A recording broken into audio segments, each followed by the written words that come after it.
Well, hello everybody. Today, very happy to have Sarah Sunnucks. She's a funeral director. It's good to have you with us, Sarah. Thank you. Now, Sarah's at Smith's. It's called Smith's Funeral Home, right? Yep. And they got locations Burlington, Grimsby, Stoney Creek, and I've got to know her just recently. I think she's fantastic, and I'm so happy that she's here. She's going to do a presentation for us on end of life planning, which is extremely important for all of those who watch my channel who understand that estate planning is important. This is very critical. So she's going to provide us a vantage point that is unique for my channel because I haven't had a funeral director. So with that said, I will give it over to Sarah, and Sarah and I were going to interact from time to time as well. So thank you, Sarah. I really appreciate you being here. Thank you so much for having me. And yeah, it's great to meet you recently, but it was a good conversation we had That's and right. connection for sure. Yeah.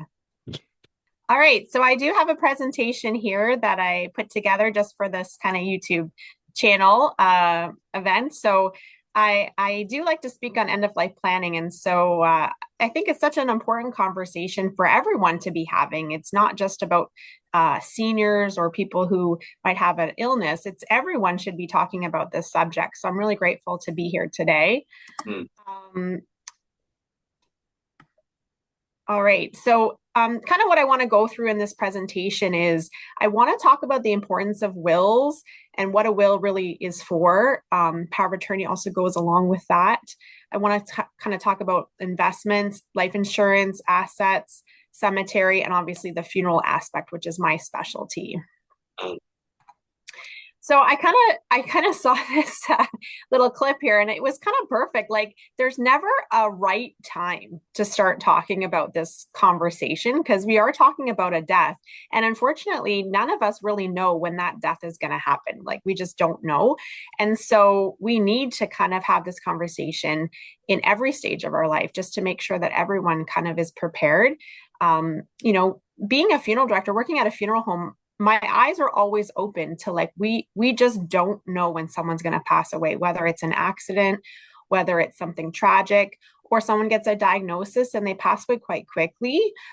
Everyone's always really surprised that when a death happens, even if someone's 93, Mm. they've never been sick and then they pass away, everyone says, well, it was a sudden death, of a 93-year-old. That can happen, right? And so people always need to have kind of preparation for this. And there's never kind of that time to prepare. Like, I wish there was like, okay, you've turned 60 now, make sure you have everything, Yeah, everything yeah. done, right? Like you kind of have to make that decision to just want to do this for your family, right? Just in case. So, what is a power of attorney? So, a power of attorney is someone who is going to act on your behalf for your finances and for your health while you're still living. And a lot of times, this is something that's very confusing to families. When they call us at the funeral home, they say, well, I'm the power of attorney. And so we have to kind of say, like, the power of attorney is for when someone's living, it's not for when someone has now passed away. And so this becomes one of the first complications around a death, is that people just don't know who's in charge and when. So a power Mm. of attorney actually ends. It ends at the time of death. And the executor or the person on the will becomes the person in charge. And so Mm. in my parents, they have me as the power of attorney. I'm the power of attorney for their health. I'm going to make all their decisions, whether or not to keep them on life support or, you know, all those kind of health related decisions. But once they've passed away, my brother is actually the executor. So Mm. everything kind of changes hands to him. And I no longer have any real say or power. I mean, I do because we're siblings, but my responsibility now ends.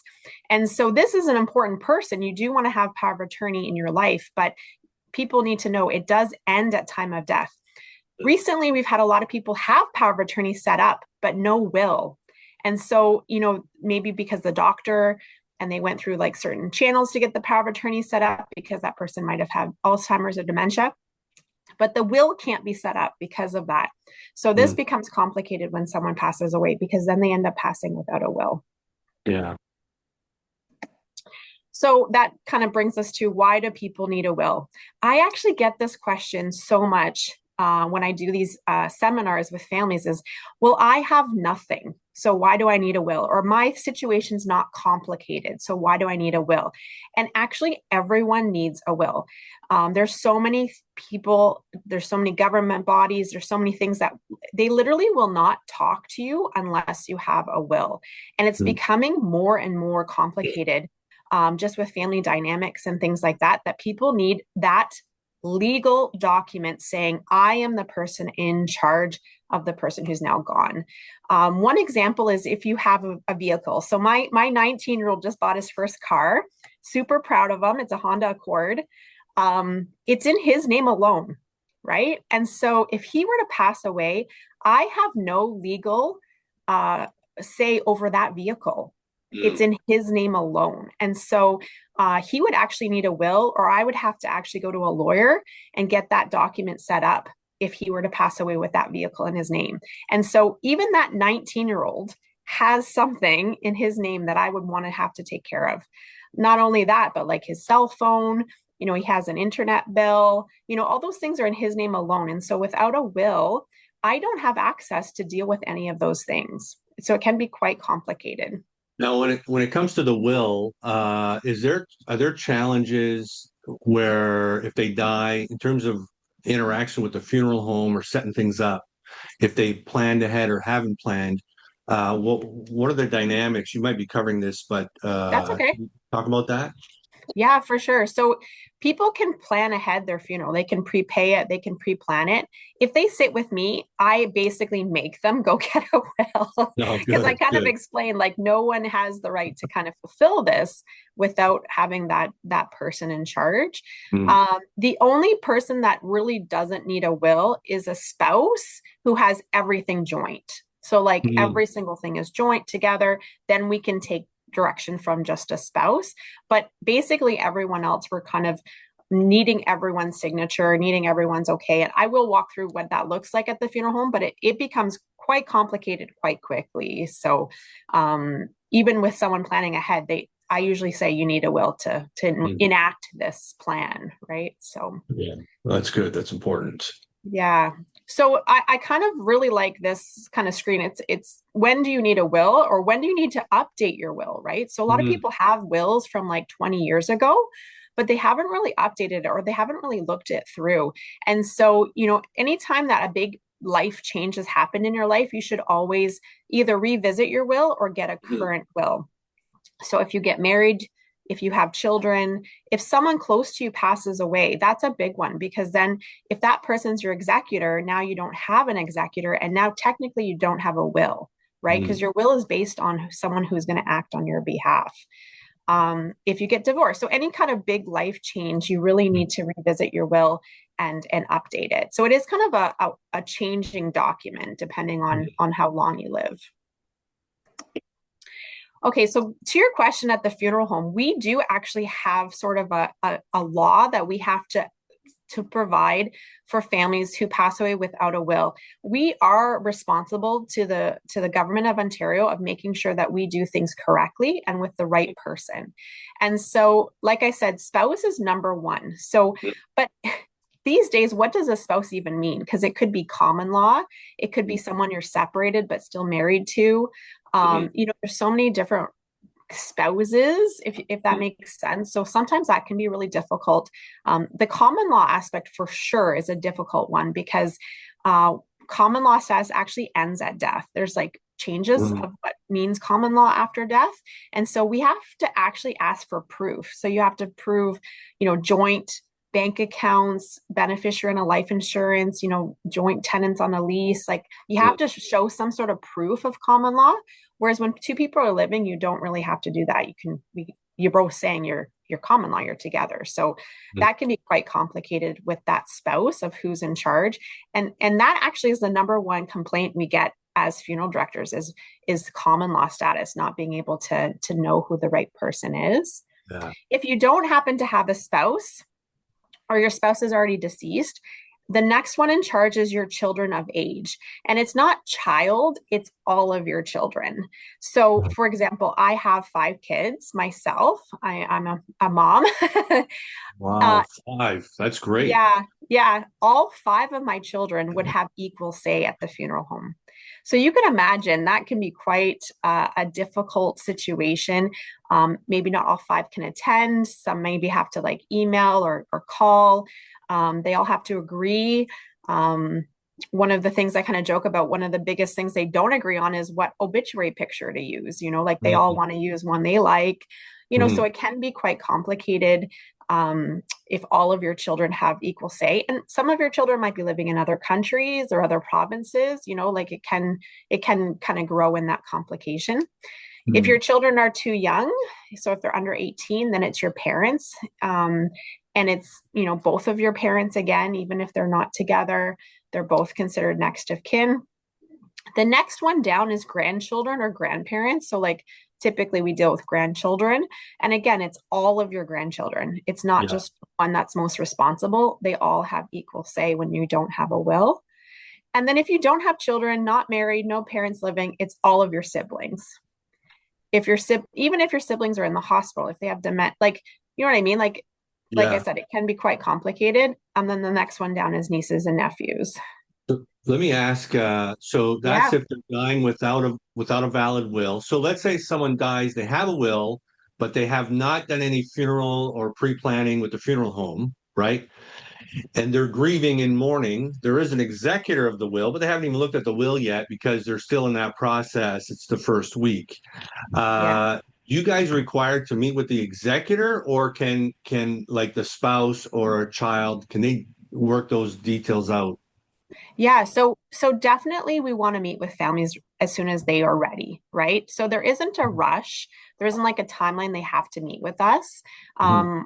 We usually, if depending on where that person's passed away, that facility wants us to come right away. Like if it's a nursing home, Yeah, they want yeah, us to come right away, right? But we'll take someone into our care and then hold until the person wants to come in. yeah. Um, a lot of times, if there's a spouse and they're just not able to come in, we Mhm. can say, okay, do you want to send one of your children as your representative? As Got long it. as we get a verbal okay from the person in charge, we'll go by that person. Okay. Usually, or an email, some sort of document that they're Yeah. okay with us dealing with that person. Sometimes we wait, right? We wait Mhm. until the person's ready, or they might have some basic idea of what they want. So we might just register the death, but not kind of hold on into like maybe a week or two later to kind of plan celebration later or something like that. So Yeah, we for try to sure. work with the family, but it is hard if you don't know where Mhm. your dad's will is, and the Yeah, funeral home's asking who the executor is, it yeah, can be pressure to try to figure that out. yeah. And I can imagine it's potentially the most worst emotional difficult time in their life. And then to try to find a will that they weren't really told where it is hidden. Yeah, yeah. Or what lawyer might have it, Yeah. or, those Mhm. sort of conversations, right? So if it's a pre-planned funeral, I've written down who the executor Okay. is. And so that does kind of help. It might not be up to date, but at least we had some sort of conversation about it. And that person has said this is the person in charge. So That's we do good. have a preliminary on our pre-plans. So Yeah, again, that's a good reason to get things done ahead with us. So that's good. okay, so if someone passes away and they don't have a will and they don't have any family, because that does Mm, happen to some families, right?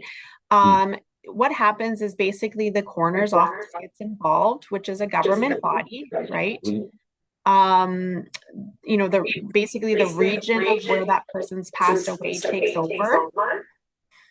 Um, so many funeral homes are kind of on a list that will care for that person. mm, Sometimes they're held until there's like approvals done mhm, from the government. And if the person has over $30,000 in assets when they pass away, so that could be a home. These mm, days that could be a car. mhm. There's like Yeah. then public guardian trustee are the government body that's involved. So they're kind of the ones that kind of okay what we do here at the funeral home. We Mhm, kind of work with them, but they do want to have some sort of family representation mhm. of what might happen. So it's not that the government takes all your stuff. I know that's kind of what people think, but the government Yeah. is definitely involved if someone dies without a will and without any family member kind of coming Mm, coming in place to help. Mhm. The other thing of that is when someone passes away and they don't have any assets. So they might be maybe transient or they might be on ODSP. They Mm. might just be in a situation where they just don't have anything. Then we do actually, even if the family is involved, we do actually use like regional supports. Mhm. Um, they do have to be approved. So they do have to have basically nothing, like less Yeah. than $5,000. So even a Mhm. vehicle would make them go over that, right? So Mhm. and then basically regional supports kind of helps the funeral home pay for cremation, basically. Mhm. So there's kind of those two things of when people pass without wills or when they pass with no family. So Mhm. we're still involved. We're still here Yeah. for that Yeah. person. That's part of our job is to really help that person even when there isn't anyone around. That's good.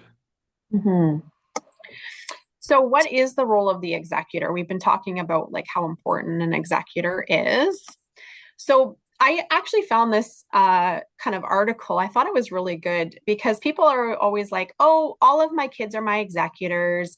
They're all gonna, work together and get along. Yeah. That's what they think. They're all gonna do this well." Yeah. Um, but I kind of have kind of been joking with people like, would you put your kids in charge of your finances today? Mm. Like if you can't trust them today, how are you going to trust them when you're not there, right? So Mhm. the number one thing you want to have for your executor is like trustworthiness, right? Are they Mm. good with their own finances? Are they knowledgeable? Are they fair? Are they organized? Are they healthy? I've had a few executors pass before, you know, the person and Mm. just because of health concerns, right? Mhm. Mental health is a big one too. You don't want to put someone in charge when they're having their own kind of crisis, right? Especially around a death. Like if they're Mhm. having kind of crisis in stress in their regular life, add the death and then it's kind of a problem too. And then obviously time availability. I would want that to maybe go a little bit higher up Yeah. because it Yeah. is quite a time commitment. But if someone's in another country, they're not going to be a good executor, right? Like because they just don't have the availability. They might have everything else, but they might not have the time to be able to Mhm. do that. So and how well do they get along now is really going to see how well they're going to get along then. Mhm.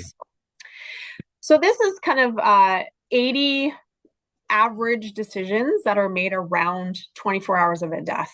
So it's Mm. it's quite a long list. Majority of these can be done ahead if someone does decide, but like some of these are like, do you want visitation? Do you want, a Mm. funeral? You're going to need pallbearers? What kind of music? Do you want like a reception, more like a gathering with food? Mm. Do you want it to be public so it's for Mm. everyone to know about, or do you want it just to be your family only? That's really happened a lot since COVID, where they just like the Yeah. family, Yeah. only and kind of more of a private time. What are you going to do with the cremated remains if that's your choice? Like, what's going to happen with those? Who's going to take, care of them? Are they going to be scattered or are they going to put into a cemetery? And then there's we call them vital statistics, but we do register the death with the government. So we need to know your Yeah. mother's maiden name, where she was born, where your father's birth was, or your grandchildren won't know this about you, right? Mhm. About your parents, or they might know, but they might be in such an emotional state they don't remember, right? So um, there's just kind of a lot. Do you own your own business, right? Like who's going to take care of your business, pay your payroll? Mhm. There's a whole bunch of things to kind of think about depending on the person, right? So Mhm. this is just kind of a lengthy list, but we do end up talking about majority of this within 24 hours to 48 hours of someone passing. Yeah, it's Mhm. pretty overwhelming. It sounds like it, right? Mhm. There's other things an executor has to do other than the funeral, and that's, Canada pension benefits. There's some Mhm. benefits from Canada pension. There's survivor benefits, and, there's a lot of people that might have an overseas pension. We have a few people who have like UK pensions or Italy pensions, Germany pensions. What is probate? I get this quite a bit. Like we hear Mhm. about it in the news, but what is it really? And it's single assets that basically have a death tax that happens, or a state administration fee is the word, and lawyers help you with that. So there's a fee to the lawyer, and that Mhm. happens right away. You can't sell a house in a single asset without probate. So, Mhm. you can't get the money from the house to pay for the lawyer. You have to kind of figure that out. Mhm. And that's on the executor. So there's some definitely financial things that happen right away. And then there's income tax. A lot of people don't realize, like, capital gains you have to pay Mhm. on your RRSPs, right? Like Yeah. there Yeah. can be quite a lot of that because your RIF is pulled on your year of death at the highest Mhm. percentage. There's things that you can offset tax with, like charitable givings. A lot of people don't use that to their advantage, but to give to a charity really does offset some of your income tax on your final tax. And then a deceased person can be reassessed for up to 7 years. So, there's something called a clearance. You can order a clearance and get that cleared, or you're on the hook for the 7 years if you don't. So, Mhm. there's some financial complications to that as well. And then we're always really concerned about fraud and security these days, like what to do with the passport, or, you know, passwords. And I mean, my husband and I were joking the other day, like there was a Mhm. birthday of someone who's deceased on Facebook came up, right? Like, how do you get rid of those things, right? So that's on the executor to try to figure all that out. So there's quite a lot of and face IDs on your phone, or face IDs Mhm. on things, those don't work anywhere after death. So you need Mhm. passwords and two things identification. Those are all Yeah. Yeah. complicated.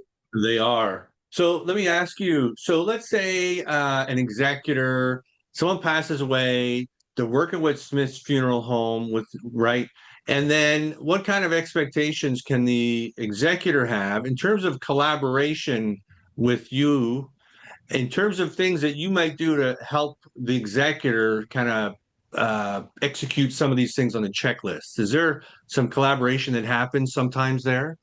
Yes, for sure. So definitely with the Canada pension, we help families get all of that done. So we Hmm. take off that one thing. We cancel CPP, old age security. We help apply for those benefits. We talk about what probate tax is. Obviously, we don't help them with it, but we definitely give them kind of a guideline of, like, this is what the lawyer's going to ask for, and this is what you need. Hmm. Income tax, really just what I explained to you right now. We kind of just go through that, like, this is what you're going to need. And then we encourage accountants, like we encourage Yeah, professionals, right? For sure. absolutely. Yeah. And then we do have a checklist of the frauds and security. So we have kind of like how to handle those things Hmm. with, like, mailing addresses, or, direct, lines and stuff like that. Hmm. There are some things, though, we can't help after the fact, because if the person hasn't set the executor up with Hmm. those things ahead, they're Hmm. kind of behind the eight ball, and they might not be able to really, like, passwords is a big one, right? Like, there might not be able to really do too much. You Hmm. can take your cell phone into your, you know, Rogers or wherever, and with the Yeah. will, and try to get some things happening, but it Yeah. is quite hard. And Hmm. it's because you're dealing with a death, right? You're having Hmm. all your emotions too, and then having to do that. So the Hmm. more an executor, or sorry, the more a person can get themselves set up, the easier Hmm. it will be on the executor. But if Hmm. people don't know what to do, Yeah. like, they just assume it's going to be okay, that's where the problem happens. Yeah. And a lot of people, they're being an executor for the first time in their life. And it's tough enough if you've done it many times, never mind just being a first time. So, Yeah. I've had a lot of people say, well, we have a will, we don't need probate. So, like, mm, sometimes people have in their minds, like, what happens, but that's yeah. actually not true. The will doesn't stop probate. It's single assets that go through Mm, probate. So, yeah. and there's other ways to set up without probate, like with trust accounts and things like that. But again, they have to be set up ahead. They can't just happen after the fact, right? That's So right. it is on the person to kind of look Hmm. into this ahead. And you save your family. If it's going to be your family who's going to be the executors and not a Hmm. professional, you Hmm. do have to set them up for success, because it does Yeah. become quite overwhelming quite quickly. Hmm. And it, again, like I said, this can happen at any age. We're not just Hmm. talking about 80 years old and 90 years old. We're talking about 40, 50, 60. Like, Yeah. anyone who's working has to pay taxes, right? Like, anyone Yeah. who has a cell phone, has a password. So, online banking, like that's Mhm. everyone, right? It's not just, Right. seniors that we're talking about here. So I thought this was pretty neat. A lot of times people come in and they're like, well, when I did my mother's funeral, it was so easy. Yeah, yeah, that's right. That's I'll be funny. like, I like well, that. how long ago did Yeah, 20 years ago, 30 years ago? Like life yeah, is really different, yeah, absolutely. today than it was 25 years ago, right? Like it's just way more complex. People just have more financial like things of like ready. I don't even know if half of these I maybe I recognize three of these things or four of these things. You probably recognize way Oh more than yeah, I do, but yeah. and it's true. People just have so much more complexity to their financial. I mean, we're talking about like cryptocurrency, right? Like Mhm. that needs a password. Like there's just so Yeah, many things. And so why do people need wills today? It's because life is different today. Life yeah, was not, it's not what how it was 25 years ago. So when people are like, well, I don't need a will because when I did my parents, it was easier. When I did my grandparents, it was easy. Well, yeah, that's actually true. It was easier then. Like yeah. things are more complicated today. So Mhm. I thought this was a good example of that kind of complexity to people.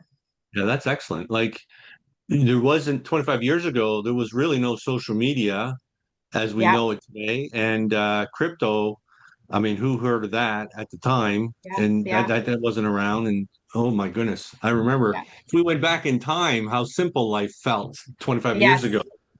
And it was technically. Yeah, I know. But even like my 19-year-old, like I mentioned, he just opened up his first tax-free first-time home buyer's account, Oh yeah, yeah, and because we're gonna max that out first, right? Because he's yeah. gonna be that person who's gonna really like want that, Mhm, down the road, right? So, and then try to explain to him like what that all means. And like to me, it's brand new too, right? Like it's just a mhm, brand new thing that's just happened. So yeah, it's just more complications, right? mhm. But then I made sure he put a beneficiary. Oh yeah, of course. Good idea. Well done. Yeah, because that way, if he passes, then it goes to Yeah. somebody at least. Yeah, Yeah, it'll bypass probate too. So, it does. Yeah, for sure. So. All right. So obviously, the more you do now, the less mess you leave behind. That's kind of what I always tell mm, everyone is like, what can you do today so that you're not leaving things, for someone else? And end of life decisions shouldn't be made at the end. So I have so many people call me, they're at the hospice. Can you mm, come into the hospice and talk to us? And I'm like, this is kind of really difficult time because the yeah. person's passing, like it should have been done ahead of time, right? Like it's really Mm, not a great time to be doing it. So, mm, you want to make these decisions before you're sick, before, you mm, have to think about it, right? Like it is too late when we're at the hospice, right? Like we want to mm, try to get this done. And there's no good time to do it. You just have to do it. You just have to mm, make it a decision to do. mm, So what can you do in Ontario for funeral planning or for what happens with your body? And that's basically what my specialty is. There's mm, obviously always traditional burial in a cemetery. mm, There's a lot of people new to Canada who like come from other countries where um, they don't have room for burial, so they kind of don't think of it as mm, having room. But Canada is the second largest landmass, so there's still quite a lot of mm, room for burial. mm, And it's an eternal grave. It's not something that you have to then like give to someone else in 50 years, which happens in other countries. So mm, when you do buy a burial plot, it's yours. You've paid for mm, it, it's yours. And then people can actually use it. If it's not you, you can gift it to a family member, you can use it for cremation. Like there's so many things you can do with traditional burial that people don't really realize. mm, Um, and then there's cremation. There's quite a lot of options for that. There's like these walls that you can put cremated remains into at cemeteries. You can mm, scatter on your own, property, like or something you have permission to do, or you can mm, keep them at home. Like there's no reason why you can't do that, unless there's a religious reason. There's a few religious mm, groups that don't allow that, but Ontario does. A lot of people come in saying, oh, I don't need to plan ahead because I'm going to donate my body to science. So I get that mm, quite a bit. And we actually do help with body donation. We want to have your wishes met, but you do have to be approved. It's not an automatic. There's some restrictions on how you pass away, whether or not you're going to be donated or not. So you do need to have like a backup plan of what might happen. Mhm. 1 year we had, four for donation and only one got approved. So like you do have to kind of know, and there's a cost. People think it's free. It's not free. There is a cost involved. It's under 1,000, but there is a cost with that. And then if you donate your organs, you're disqualified for body donation. So there's like Yeah. some things that happen with that. Natural burial, or green burial, as we call it, is kind of a newer thought process, which is Okay. trying to go back to nature, Hmm. with no kind of embalming fluid or like casket or metals or anything like that. So kind of all natural. There's a few cemeteries in Ontario that will allow that. Hmm. And we happen to be one of the funeral homes that do offer that with Hmm. families. And then there's something kind of new called water cremation. Only a few funeral homes offer it, but it's basically like fire cremation, but it's with water and agitation. So that's also becoming more of an option for families as well. You're still left with some sort of like ashes left Yeah. as well. Yeah. So you still have to plan on what you're doing with that as well. So let me ask you here. Yeah. So let's say this is a question I do get. If someone were to meet with funeral director and make these pre-planning, they're making decisions, they pay the cost, and then they move to another part of Canada or another part of Ontario. How does that impact? Are they locked into what they paid and or the services? Do they transfer? That's a area of confusion, I think, for some people I've had to work with in the past. Yeah. So cemetery is definitely a deed to a property. So you are buying a deed. But like I said, you can gift it, or, there's things you can do with it. If it's Okay. owned by a corporation, so maybe another, like if it's not city owned, if it's owned by a Mhm. corporation, which some are in Ontario, you might be Mhm. able to transfer some of the parts that you might have prearranged to another location. But typically for cemetery, you're pretty much, that's your deed, like that's your Okay. location. So it's not as transferable as say a pre-planned funeral. Mhm. But what I provide is a contract with a family for guaranteeing our costs. So anything that we're responsible for. So that could be services, casket, urn, anything that we're kind of providing. We Yeah. guarantee our costs on a contract, but the money is held in a trust. So it Okay. is a third party trust. It is held there for the consumer's protection, the family's protection, for Mhm. two reasons. One is what happens if our funeral home, something happened to us. Yeah. The money's not in our bank account. The second reason is just like you mentioned, if they move to anywhere in Canada, Yeah. that trust can move anywhere in Canada. So Good. we use one that everyone uses. It can be insurance or it can be trust, but it's definitely held in that person's name. Now, the contract might not be taken 100%, but we try to, like any contract I get in here Mhm. to SNIS, we try to match what the wishes were. Sorry. Yeah. Um, there was one though that we had, which it had like Toronto Star, like $100. Like you're not even Oh gonna yeah. get a line in the Toronto Star for like $100. So I said to the family, like, do you want to put it in a different newspaper? They ended up not really needing that anyways. So, Yeah. but something like that, we obviously can't do, but we definitely, the urn or the casket, we match it without any extra prices. So just Good. depends on what was there. And so if they move anywhere in Canada, some arrangements could be made. But if it's international, if they move outside of Canada, that's a different situation, isn't it not there? It is. Yeah, the trust doesn't go outside of Canada. Actually, I had a family call me last month. They've decided to move full time down to Arizona. Mhm. But when we were so they wanted to cancel and get their money back, which they can do. They can always cancel and get Yeah. all of their money back. Hmm. Um, and so I said, "Well, where are your kids living?" Hmm. And they said, "Well, they're still in Ontario." And I said, "Well, why don't we do this? Why don't we keep it intact? Because you're obviously going to come up here and visit. Hmm. If you happen to die in Florida, we just need a death certificate showing that you did everything down in Florida. We Hmm. would then give back to the estate all the funds, Hmm. right? Like with the death certificate, Hmm. and then no foul. But if you die in Ontario, everything's already done here. So, Hmm. you wouldn't have to then pay out of pocket at the time. Hmm. So, and I'm thinking in my head, as they age, they might come back to Canada for the free Yes, that's healthcare. right. Yeah. So, like, they might end up coming back, especially because all their kids are still here. Yeah. So, I said, like, you can cancel it anytime. Anytime you Mhm. can cancel, but maybe let's keep it in place for now and then see what happens down the road because you do have lots of options. That's good. Now, one more question concerning Yeah. this. So I'll tell you, my situation, I live in Ontario. Years ago, my dad and my mom, they bought lots in New Brunswick. Mm. And so we were living in Ontario. Years later, my father passed away. So we had he was buried in New Brunswick.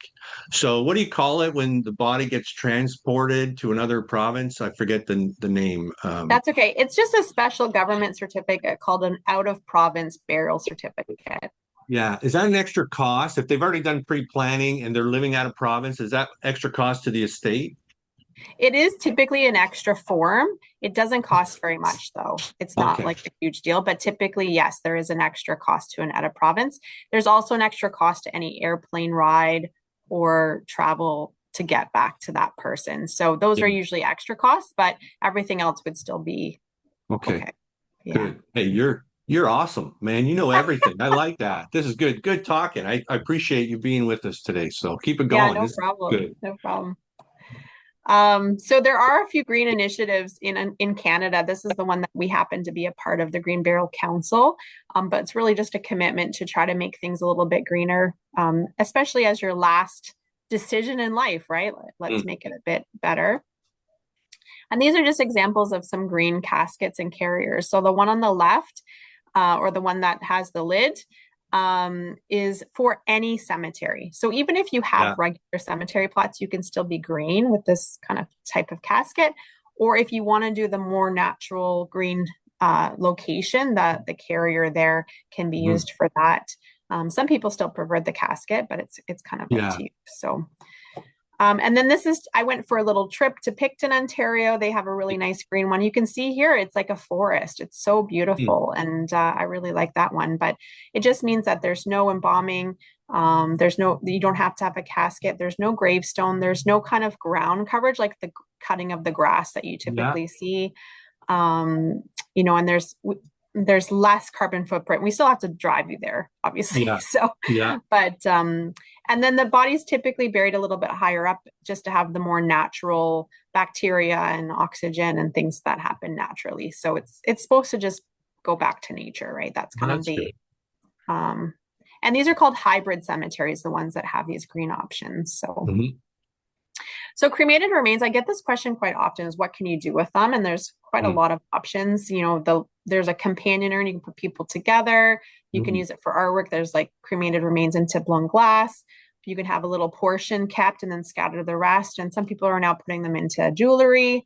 There's kind of a Mm. whole bunch of things people can do that they don't really know that they have the option. And Mhm. so when I have someone in the funeral home giving them all these options, they're quite overwhelmed because they're like, Yeah, wow, would I be. didn't realize I had all these options. So Mhm. again, the more we talk about it ahead, the more conversations can happen. So, Mhm. and this I thought was really neat. It's a cemetery that's actually full. And so they've started adding these kind of walls on top, like to try to kind of give more space. Yeah. So a family came in, they had been married at this really sweet church in Hamilton, Mhm. and the cemetery was now full. So they wanted to go back to that same church they were married at to be Yeah. buried. And so when he came in, he already had his wife at home with him and he was planning Mhm. for himself, which was great because he doesn't want anyone to have to think about what to do. And he said, Mhm. we would love to be at that cemetery, but it's full. And I said, they started doing this like niche walls above the ground. You should call them and see Mm. if they have them. And sure enough, they did. So That's he went interesting. and got a niche wall above the ground. And so that's where they're going to be when he passes away. So even if a cemetery might be full for caskets, they might have room for urns now. So this was just an example of that. And then, why do we have funerals? A lot of times people are like, oh, Mm, just cremate me. Don't worry. You do whatever you want to do afterwards, right? Or I mhm, get that pretty often. So, um, there's a reason we do funerals. There's a reason we've been doing them for hundreds of years, right? Like there's a reason why we want to get together. First of all, we want to acknowledge that someone's passed away that was important mm, to you, right? Like mhm, something big has happened to you.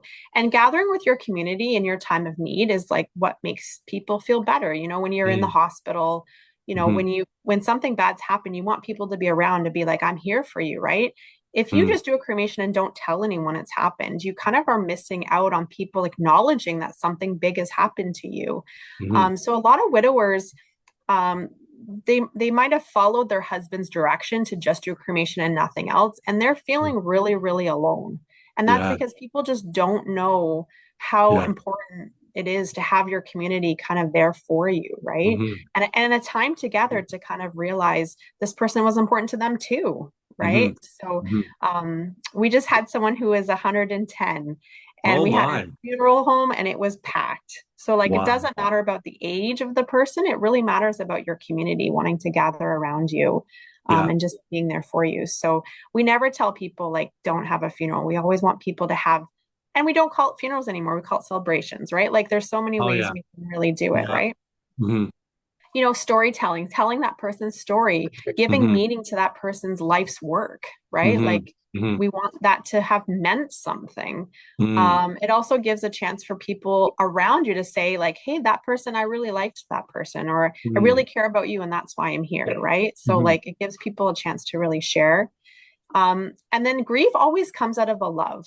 That mhm, sadness you're feeling is because you love them, right? And so we mhm, want people to really be able to feel that grief because they love mhm, that person.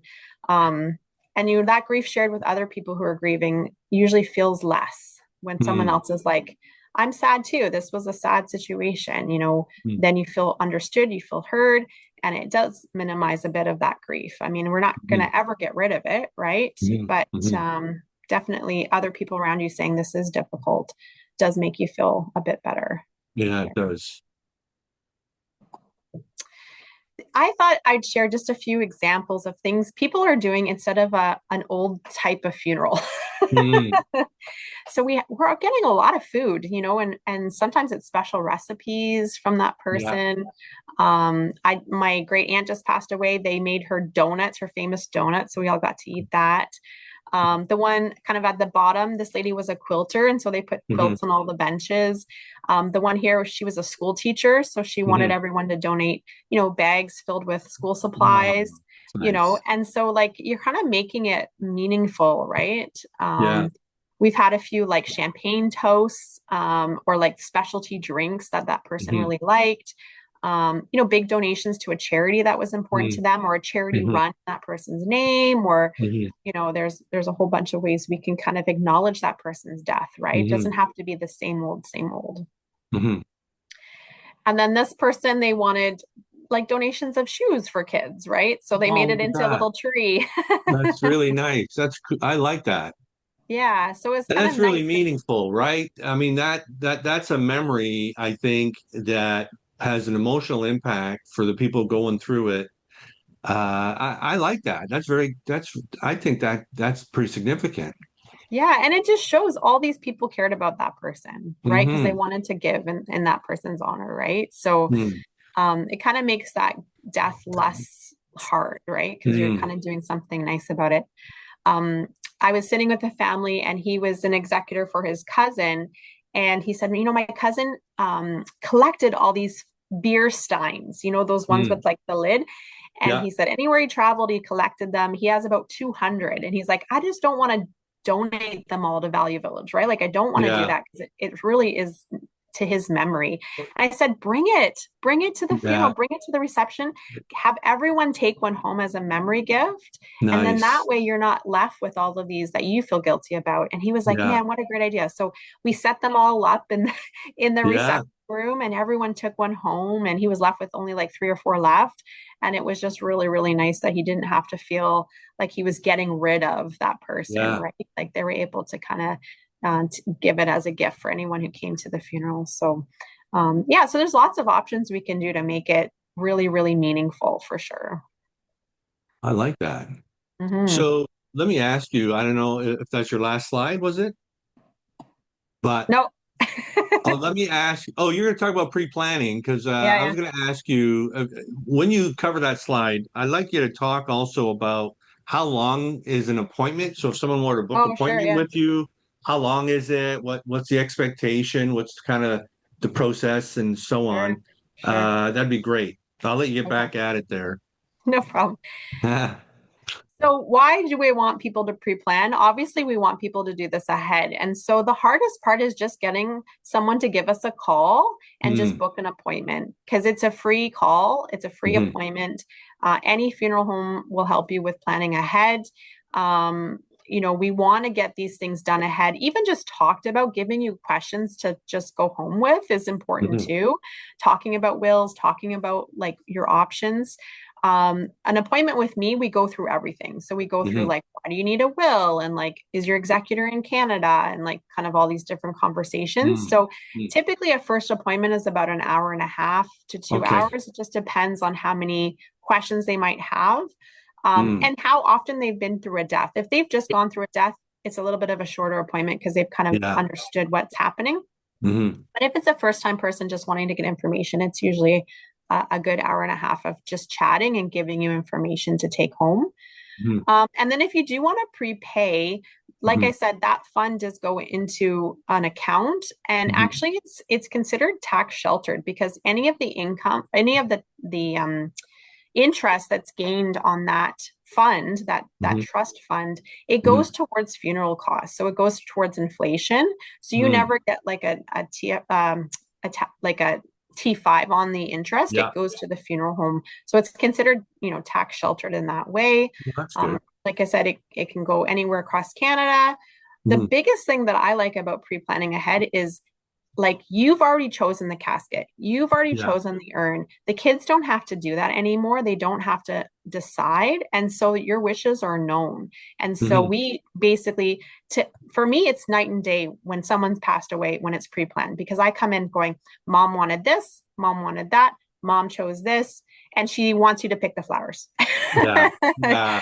Like we usually you leave one or two things for the family to do, but definitely they've like really gone through what their wishes are and what they want. Mhm. And think of how much of a gift that is for someone who like has never had Absolutely. to do it before, Yeah. and the fact that it's already paid for, they don't have to pay for it, Mhm. or a majority of it's paid for, they're only paying for maybe one or two items. Mhm. Catering, sometimes we add at the time, depending on how many people. Mhm. But yeah, the choices are already made. And so it just makes it a lot easier on the family to walk through that when there's been a sudden death for sure, or any death really. Yeah. So someone, let's say there's someone, maybe they're middle class, maybe they're not, they're financially tighter and they really feel the need, they want to pre-plan. And I know sometimes people they'll just pay a one time up front and then you also have payment plans to make things more Yes. palatable, don't you? We do. Yes, we do offer payment options. And sometimes we'll do things in a way that will make it a little bit easier too on the family. If they maybe just want to do one plan for two people, we'll do like one plan. So there's a Okay. few things we can offer just to make it a little bit easier. Yeah. Um, our plans, as long as it's within a year for payments, there's no interest added to it. But once you Mm. hit like kind of 3, 4, 5 year, like there is a little bit Okay. added, but it does make it more affordable Yeah. for families, and we try to work with them as best we can for their costs. So Well, that's yeah, good. That's yeah. good. And sometimes people come in and like, I don't know what I want, but I do know Mhm. I want burial. So we'll just pay Mhm. for the casket. Like Mhm. there's a few ways we can do it. So Mhm. Mhm. and then I just wanted to mention one thing that a lot of people, and this didn't come up, but what if you're on vacation and you Mhm. pass away, right? Mhm. We do have like a travel insurance if you pass away in Mhm. another country. It's you pay for it once and it covers your whole life. Mhm. There's no health questions and there's no age restriction, which is pretty insane for insurance to never Yeah. have age Yeah. or Yeah. health questions. So this is a good option for people who travel, because it does bring you back with all of your documentations and everything from another country. And then our job is to come to the Toronto airport and get you, right? So that's where we come in, is to Mhm. help with that. So, but yeah, it's definitely something people should be thinking about. We Mhm. do have one or two deaths usually on vacation every summer, from another country, and it can be quite costly on a family Mhm. Mhm. for sure. Well, that's good. Yeah. So I just kind of like this quote here. It's like the irony of grief is the person that you want to talk to about how you feel is the person who's no longer here. And I feel that way about funerals too. Like you want to ask what their options are, what they wanted, and they're Mhm. no longer here to ask. So like Mhm. it's good to have the conversation ahead. So if people are watching this channel and they might not want to do a funeral pre-plan for themselves, but they're thinking, you know what, I want to do this for my parent because I'm their executor. Yeah, You want to do this. You that's want to a do really this. good idea. That's a really Yeah. good idea. I'm gonna Take start them in. recommending that. Yeah. Take them in. So, no, I like that. I haven't thought of that. And when I'm doing estate planning with people, I have opportunity to make that recommendation because oftentimes that's a real life scenario that they're concerned about. Yep. What we're going to do is we're going to put your contact info in the description of the video, but also in the comments, we're going to pin that in so Yep. that it becomes a permanent there. So anytime people come to the video, they know how to reach you to do these type of preparations. So that's great. So thankful, Sarah, for you being with us. And we will definitely look forward to posting this video for everyone to enjoy and to benefit from. So we'll say bye to everyone who's watching and thanks for being with us. Thank you so much for having me.